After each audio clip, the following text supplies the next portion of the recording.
예, 이 종목은 왜 오늘장에서 또 반응하고 있는 종목 그리고 종목군들 함께 체크를 해보도록 할 텐데요. 먼저 첫 번째로 로봇 관련주들 함께 보도록 하겠습니다.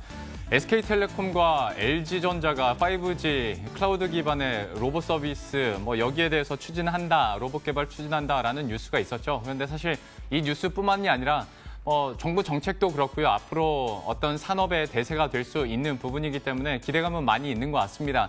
보시는 것처럼 로보로보나 또 관련된 휴림 로봇 같은 경우에도 오늘 강세를 기록하는 모습인데요. 다만 좀 급등세나 변동성이 큰 부분일 수도 있죠. 현재 구간에서는 로보로보 보시는 것처럼 7.8% 급등세 이어가고 있습니다. 이어서 이것도 참 변동성이 큰 종목군 중 하나인데요. 가상화폐 관련해서 비덴트 보도록 하겠습니다. 비트코인 가격도 많이 오르고 또 페이스북에 가상화폐 이슈가 있다 보니까 요즘에 다시 한번 각광을 받으면서 관련주들도 급등급락을 하고 있는 양상이 이어지고 있는데요. 비덴트 같은 경우에는 5일째 상승하고 있고 오늘장에서는 지금 상한가에 진입해 있죠. 대신 앞서 말씀드린 것처럼 변동성이 큰 만큼 투자에는 좀 주의를 하셔야겠습니다. 이어서 조선주 보도록 할 텐데 여기는 LNG 선수주에 대한 소식들이 이제 좀 이따금씩 계속 들려오고 특히 하반기에 대한 기대감이 좀 높아지다 보니까 주가 자체도 조선사 빅3가 가파르진 않지만 그래도 조금씩 회복세를 나타내면서 우상향하고 있는데요. 특히 하반기에 수준 목표를 얼추 다 채울 거다라는 증권사들의 전망도 나타나고 있습니다. 삼성중공업, 그리고 대우조선해양, 그리고 현대중공업, 삼성중공업까지 오늘장에서 장중에 상승폭을 좀 줄이긴 했습니다만은 그래도 앞으로 전문가들의 의견은 좀 긍정적으로 나오고 있다라고 전해드리겠습니다. 이어서 한전 KPS 보도록 할 텐데 어제 뉴스가 나왔었죠. 아랍에미리트 원전 정비 사업의 수주 규모가 예상보다 너무 못하다 보니까 좀 실망 매물이 나오고 있습니다. 계약 기간도 그렇고요. 단독 수주 원했었는데 그것도 아니었고 하다 보니까 금액도 나눠 가질 수밖에 없는 상황이었는데 때문에 오늘장에서 5% 이상 교정을 받고 있고요. 31,250원 선 지나가고 있습니다. 이어서 증권주 보도록 하겠습니다. 사실 오늘장에서는 그렇게 독특한 움직임을 보이지는 않고 있긴 한데 그래도 G20 정상회의 이후에는 증시가 전반적으로 붐업되지 않을까라는 조심스러운 전망들이 나옵니다. 여기저기서 그리고 해외 뉴스에서는 벌써 파티라는 단어까지 현재 나오고 있는 상황인데요. 때문에 증권주들도 이후에는 좀 쇠를 받아갈 수 있지 않을까라는 고민들도 당연히 하게 됩니다. 잠시 후에 전문가와 함께 이 부분에 대해서는 한번 짚어보도록 하겠습니다. 이어서 토니모리 보도록 할 텐데요. 중국으로의 수출 둔화 가능성이 증권사로부터 그리고 리포트 통해서 제기가 되면서 오늘장에서는 좀 약세를 기록하고 있습니다. 사실 2분기 실적에 대한 개선 기대감으로 지난 보름 동안은 참 잘 올랐었는데 전고점 부근에서 좀 조정을 받고 있는 양상이고요.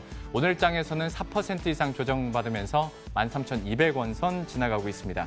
마지막으로 카카오 보도록 하죠. 지금까지 카카오 주가에 있어서 약간 눌림목이나 리스크가 됐던 게 바로 김범수 의장 리스크였는데 이게 이제 해소가 되고 대주주 적격성 심사가 재개된다라는 소식이 나타나면서 오늘장에서 강세를 기록하고 있습니다. 현재 구간에서도 3.5% 상승권 유지를 하고 있고요. 어느덧 13만 원 선 다시 한번 뚫어내면서 13만 500원 선 지나가고 있습니다. 자, 그러면 종목들 조금 더 세분화해서 투자 전략 세워보도록 할 텐데요. 프라임스탁의 정태근 팀장과 오늘 함께합니다. 어서 오십시오. 네, 반갑습니다. 안녕하세요. 방금 봤었던 이 카카오부터 한번 해보도록 하죠. 아이러니하게도 김범수 의장 리스크가 이제 해소가 된 것 같아요. 하다 보니 물론 결과를 봐야겠습니다만은 카카오에 대한 기대감이 날로 이제 다시 한번 커지게 됐는데 앞으로의 전망에 대해서는 또 13만 원도 올라섰으니까요. 어떻게 보세요? 그러니까 지금 어찌 보면 하고 있는 지금 투자하는 컨텐츠들 있잖아요. 네. 여기에 수익만 나게 된다라면은 참 무서울 것 같아요. 수익만 난다면. 그렇죠. 그게 근데 몇 년째긴 한데. 그래가지고 카카오 같은 게 항상 그 저평가를 받는 것이 항상 새로운 컨텐츠를 만들고 새로운 사업에 진출을 계속 하잖아요. 그러다 보니까 비용이 들어가고 이 비용 대비 수익이 나는 게 손익분기 이 부분 때문에 항상 주가가 발목을 잡히고 상승을 하더라도 발목을 잡히는 게 계속 반복이 됐는데 이게 2010년도 그렇고 올해도 그렇고 좀 반복이 되는 것 같아요. 그런데 어쨌든 이런 부분들이 조금 전에 처음에 말씀을 드렸듯이 시너지 효과가 발생이 되고 매출로 연결되는 그런 시점이 오게 된다면 정말 매출이 폭발적으로 증가할 가능성 이런 부분들은 참 잠재적인 어떤 모멘텀이나 봐야 될 것 같아요. 근데 지금 단기적인 부분을 좀 말씀드리자면 일단 방금 말씀하셨듯이 대주 적격성 심사 요것도 악재였고요. 그리고 최근 5월 달 이후에 좀 상승하다가 주춤한 이유가 또 아시겠지만 블록딜 이슈 이런 부분들이 있었거든요. 그래서 보통 주가 상승할 때는 호재도 있지만은 악재가 해소가 되게 되면서 진입했던 주가가 상승하는 경우가 있는데 오늘 뭐 최근 3일 흐름은 그런 부분이라 좀 봐야 될 것 같아요. 그래서 악재가 해소가 되게 되면서 반등이 나서면서 전고점으로 다가서고 있는데 그렇다면 악재 해소는 말 그대로 해소가 되고 그 지속성이 오래 갈 수가 없잖아요. 지속성이 떨어지나요? 예. 그런데 이 악재가 해소가 되고 카카오는 또 이점이 또 모멘텀이 있다라는 거죠. 예. 그러니까 아시겠지만 카톡 사용하셔서 아시겠지만 네. 카톡 광고 이런 부분들도 있고 이제 카뱅도 흑자 전환이 되게 되면서 금융업 진출에 대한 어떤 수익도 이제 반영이 되기 시작하게 된다라면은 실적도 레벨업이 될 가능성이 상당히 높다라는 거죠. 그래서 네. 카카오 같은 경우는 뭐 좋은 얘기 좋은 상황은 상당히 시장 변수만 없다라면은 상당히 좋은 상황을 좀 만들어 가고 있는 상황이라 봐야 될 것 같아요. 악재 해소, 신규 모멘텀 확보 이런 부분들이 있기 때문에 뭐 앞으로 주가 상승은 괜찮지 않겠나. 그래서 저는 개인적으로 적어도 2017년도 주가 수준인 뭐 그때는 이제 카카오뱅크 진출했었던 주가 수준인 앞으로 향후에는 뭐 시장 변수가 없다라면 10만 8천 원 이 부분까지도 다시 한번 트라이할 가능성이 상당히 높다라고 생각을 하고 있습니다. 그래서 지금은 어쨌든 블록딜 그리고 대주 적격성 심사 이 부분에서 눌렸던 주가가 이제 돌아서주는 부분들이기 때문에 거래량만 좀 붙어주게 된다라면은 아마 전고점을 돌파를 하게 되고 안정적인 상승. 저는 좀 개인적으로 가파른 것보다 좀 안정적인 걸 좋아해서 네. 안정적인 상승으로 가게 된다라면 상당히 메리트 있는 대안주가 되지 않겠나 이렇게 생각을 하고 있습니다. 그래서 악재 해소 측면에서 카카오 같은 경우는 좋아요 의견을 드릴 수 있을 것 같습니다. 옛날 참 네이버 보듯이 이제 네. 카카오도 계속 긍정적으로 얘기가 나올 수밖에 없고요. 역시 투자 의견도 좋아요가 나왔습니다. 카카오의 우상향 또 얼마나 계속 이어질 수 있을지도 한번 지켜보도록 하겠습니다. 이어서 증권주 보도록 할 텐데 제가 증권주를 꼽긴 네. 했는데 사실 시장 얘기 한번 해보고 싶어서 네네. 이걸 꼽았거든요. 그러니까 미중 정상회담 이후에 네. 좀 분위기도 다시 유화되고 연준 금리 인상 이슈가 또 불거지겠죠. 네. 하다 보면 시장 자체가 다시 한번 붐업될 수 있다. 앞에서도 잠깐 얘기했지만 네. 벌써 좀 이른감이 있는 것 같긴 한데 막 파티라는 단어를 쓰더라고요. 이게 쫑파티일지 축하 파티일지 네네. 모르겠습니다만 그 이후의 상황 좀 어떻게 예견하세요? 그러면은 G20부터 얘기를 좀 해야 되는데 일단은 지금 시진핑 주석 같은 경우에 G20 회의에 안 나올 수 없는 상황이 돼버렸습니다. 25%가는 관세를 매긴다고 했지만은 그 이상도 부과할 가능성이 높다라고 얘기를 하고 있기 때문에 나와라라고 트럼프가 계속해서 압박으로 상황이기 때문에 만약에 G20에 참석하지 않게 되고 트럼프가 그런 관세를 부과하게 되면은 제가 볼 때는 중국 경제를 떠나서 기업들이 참 돌이킬 수 없는 상황으로 갈 것 같아요. 그래서 어쩔 수 없는 상황이 좀 될 것 같은데 제가 볼 때는 그래요. 이게 시진핑 주석이 오긴 올 것 같아요. 네. 그러나 결과는 없을 것 같아요. 왜냐하면은 지금 만약에 시진핑 주석이 G20에 참석을 하게 되고 트럼프 의정대로 이렇게 결과가 진행이 되게 된다라면은 지금 그 시진핑 주석이 가장 무서워하고 있는 것이 1대1로. 네. 그러니까 이런 부분, 이런 그 중국보다 미국이 힘의 우위에 더 있다라는 그런 그 판단을 글로벌적으로 주게 된다라면 1대1로라는 이 사업에 차질이 발생될 수밖에 없기 때문에 시진핑 주석 같은 경우도 상당히 쉽지가 않은 상황일 것 같아요. 그래서 참석을 하는 모양새는 만들겠지만 제가 봤을 땐 결과물은 없을 가능성이 상당히 크다라고 좀 보고 있습니다. 네. 그리고 시진핑 주석과 만나서 트럼프 같은 경우 북한에 대한 입장을 다시 한번 재확인을 하고 그 이후에 북한과 미국의 어떤 회담이 이어질 가능성이 있을 것 같은데 만약에 여기서 결과가 좀 좋지 않은 결과가 좀 나오게 된다라면은 아마 북한과 미국의 어떤 그 보이지 않는 음모론적인 딜 이런 네. 부분이 좀 진행될 가능성이 있기 때문에 아마 시장이 그렇게 지금은 기대감을 가지고 있지만은 저는 조금은 부정적이라기보다는 조금은 기대할 만한 결과가 안 나올 가능성이 있다. 뭐 전 그렇게 말씀드리고 싶네요. 그대로라면 사실 네. 그러니까 지금 상황에서 달라지는 게 없는 거잖아요. 그러니까 지금 보면은 뭐 그런 얘기도 많더라고요. 그 방송 오기 전에도 어떤 분하고 얘기를 나눴는데 그 G20 28, 29 끝나고 나서 우리나라 방문해서 뭐 문재인 대통령과 회담을 하게 되면 어떨까 뭐 이런 얘기를 하고 있는데 예.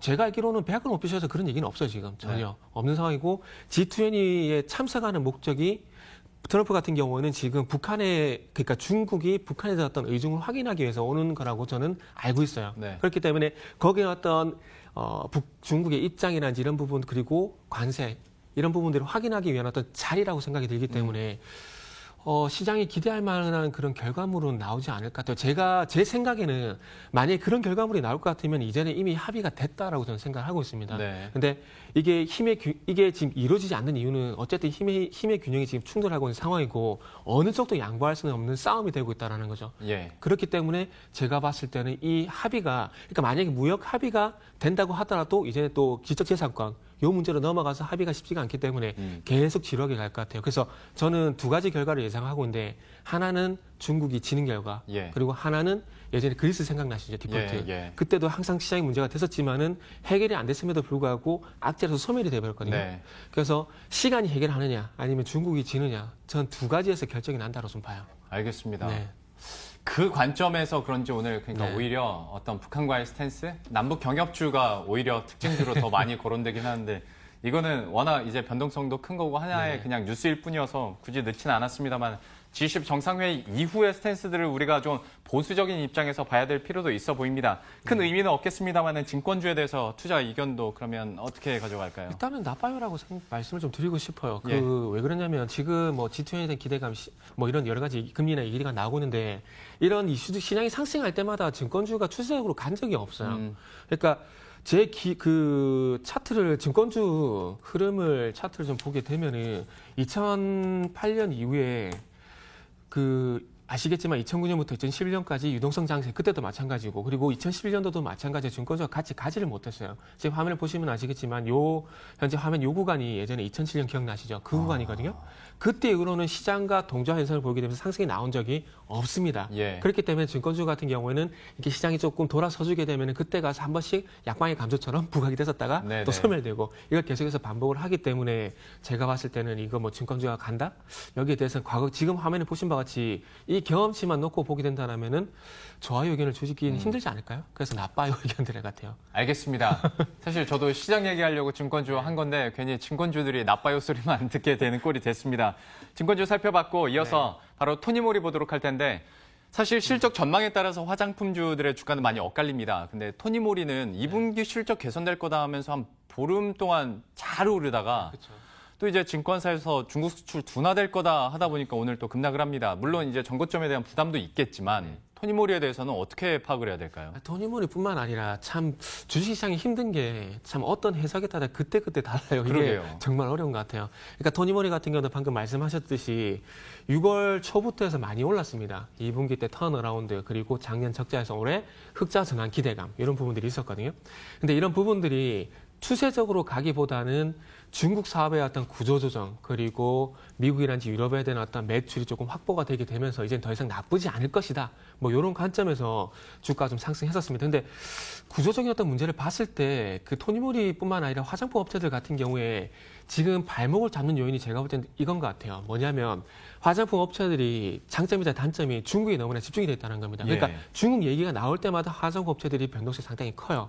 그래서 지금 화장품 업종 같은 경우 제가 봤을 때 숙제가 하나 있는데, 너무나 집중이 돼 있는, 그러니까 매출 기여도가 너무나 높은 중국에서 이제는 동남아라든지 미국이라든지 매출처 다변화에 대한 부분들이 조금 필요하지 않겠나라는 생각이 들어서, 그런 부분들 때문에 제가 봤을 때 토니모리 같은 경우에 좀 주가가 그렇게 뭐 좋은 흐름을 보이지 않는 것 같습니다. 물론 다른 뭐 아모레퍼시픽 같은 종목도 마찬가지고요. 그리고 또 두 번째 악재가 있는데, 중국 로컬 업체들의 어떤 화장품 질이 상당히 좀 많이 올라왔어요. 그러다 보니까 지금 소위 말하는 고급급 화장품을 만드는 LG 생활건강이라든지 아모레퍼시픽도 힘을 못 쓰고 있는 상황이거든요. 그래서 그런 흐름들이 지금 저가 화장품 쪽도 마찬가지 영향을 좀 받고 있는 것 같습니다. 그래서 어떤 제가 볼 때 토니모리 같은 경우에 뭐 흑전은 될 것 같아요. 네. 그러나 이런 중국에 대한 매출 기여도가 너무 높다라는 이런 지금의 어떤 현상을 빨리 탈피하지 못하게 된다라면은 어떤 추세적인 상승은 힘들지 않을까라는 생각이 듭니다. 그래서 일단은 향후에 좀 지켜봐야 되겠지만은 이 중국의 집중이 된 매출 기여도를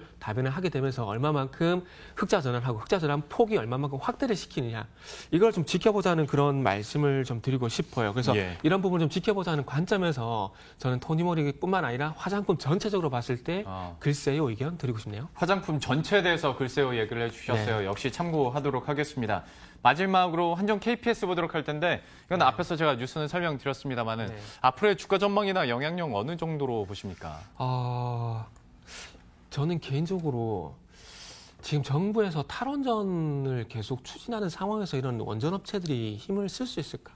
라는 질문을 좀 되돌려서 하고 싶어요. 그리고 예. 아시겠지만 오늘 반쪽 수주에 대한 얘기가 나오고 있는데 저는 그래도 수주를 받았다는 게 정말 다행이라는 생각이 드는데 시장은 항상 기대 이상을 원하잖아요. 네, 그렇죠. 그러다 보니까 주가가 좀 약세를 보일 수밖에 없고 그리고 이런 실망감을 해서 주가는 적어도 오르지 못할 가능성이 상당히 높다라 봐야 될 것 같아요. 현재 한전 KBS 같은 경우에 화면 지금 차트가 나가지만 2015년도 이후에 주가 계속해서 하락을 하고 있습니다. 그래서 이건 음모론적인 얘기지만은 어쩌면 그 5년 계약을 한 것도 5년 계약이 성사가 된 이유도 제가 봤을 때는 이번 정권이 바뀌냐 안 바뀌냐 그걸 좀 확인하는 것도 분명히 있다라고 봐요. 왜냐하면 어쨌든 이 정권의 좋고 나쁘고를 떠나서 어쨌든 탈원전 기조가 있는 상황이기 때문에 아마 좀 지켜보자는 관점이 있을 것 같고요. 그래서 이런 부분들 때문에 아마 한전 KBS뿐만 아니라 뭐 두산중공업이라든지 여타 원전 관련주 힘을 못 쓸 가능성이 높을 것 같아요. 그래서 저는 개인적으로 뭐 원전 관련주들 같은 경우는 이번 정권이 끝나기 전까지는 쳐다보지 않는 게 차라리 낫지 않겠나? 뭐 저렇게 어두운 얘기를 좀 드려야 될 것 같네요. 예, 근데 그게 맞는 것 같습니다. 제 주위에서는 네. 한국전력이 이상하다 싶으니까 한전 KPS로 옮기시는 분들도 네. 있어서 아주 적절한 투자 의견이 될 것 같은데 그러면 당연히 이제 나빠요로 네. 예, 한전 KPS는 마무리 짓도록 하겠고요. 오늘 본 종목 중에서 탑픽은 어떤 걸로 꼽으시겠어요? 제가 좋아요 드린 게 카카오밖에 없네요. 그렇죠.